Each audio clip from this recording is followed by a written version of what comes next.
দোহার নবাবগঞ্জে technical সেন্টারে কাজ শিখে প্রতি বছর অন্তত ৩,০০০ তরুণ যাচ্ছেন প্রবাসে। ৩ থেকে ৬ মাসের কোর্স করে গড়ে উঠছেন দক্ষ শ্রমিক হিসেবে। এতে নিজ পরিবার স্বাবলম্বী হওয়ার পাশাপাশি দেশে আসছে রেমিটেন্স। বেকারত্ব কমাতে সরকারের পক্ষ থেকে নতুন টেকনিক্যাল সেন্টার গড়ে তোলা হবে বলে জানিয়েছে উপজেলা নির্বাহী কর্মকর্তা। বান্ডেল থাকলে প্রতি সেনমানিতে টাকা বাঁচবে। বিকাশ সেনমানি বান্ডেল কিনে জিতুন প্রতি লেনদেনে। ঢাকার নবাবগঞ্জের আগলা এলাকার যুবক ফাহাদ রানা পরিবারের হাল ধরতে জয়পাড়ার একটি বেসরকারি টেকনিক্যাল ট্রেনিং সেন্টারে ওয়েল্ডিং এর কাজ শিখছেন তিনি। বিদেশে গিয়ে ধরতে চান সংসারের হাল। বিদেশে ভালো টাকা পয়সা ইনকাম করতে পারলে ফ্যামিলির জন্য ভালো হবে, নিজে ভালো থাকতে পারবো, দেশের উন্নতি হবে। ফাহাদের মতো দোহার নবাবগঞ্জের অন্তত কয়েক হাজার তরুণ ও যুবক বিভিন্ন টেকনিক্যাল ট্রেনিং সেন্টারে কাজ শিখছেন।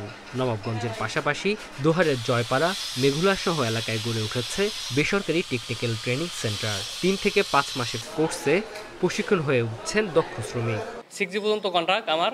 আমি তারপর কাজ শেখার পরে আমার ওই জায়গায় কাজটা আগায় আসলে তারপরে এখান থেকে আর কি আমি কাজ কমপ্লিট করে চলে যাব। ওয়েল্ডিং এর ডিপার্টমেন্টে যত প্রকারের কাজ আছে সব কাজগুলি শেখানো হয়, যেমন 1G থেকে 6G এবং TIG এবং SS।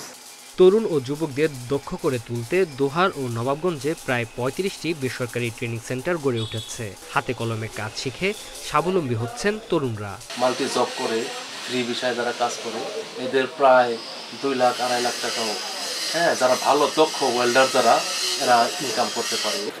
সরকারি ও বেসরকারি পর্যায়ে নতুন টেকনিক্যাল সেন্টার গড়ে তুলতে সহযোগিতার আশ্বাস উপজেলা নির্বাহী কর্মকর্তার। প্রবাসী কল্যাণ মন্ত্রণালয়ের নির্দিষ্ট কিছু শর্ত সাপেক্ষে কিছু এই ধরনের প্রতিষ্ঠানের স্থাপনের ক্ষেত্রে কোনো শর্ত থাকতে পারে, সেগুলোর সাথে তারা সম্পূর্ণভাবে যোগাযোগ করে তাদের সম্পূর্ণ শর্ত যদি পূরণ থাকে আমরা অবশ্যই সেখানে ইতিবাচকভাবে তাদের সহযোগিতা করব।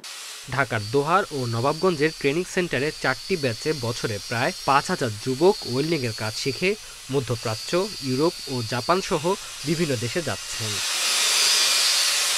Independent news.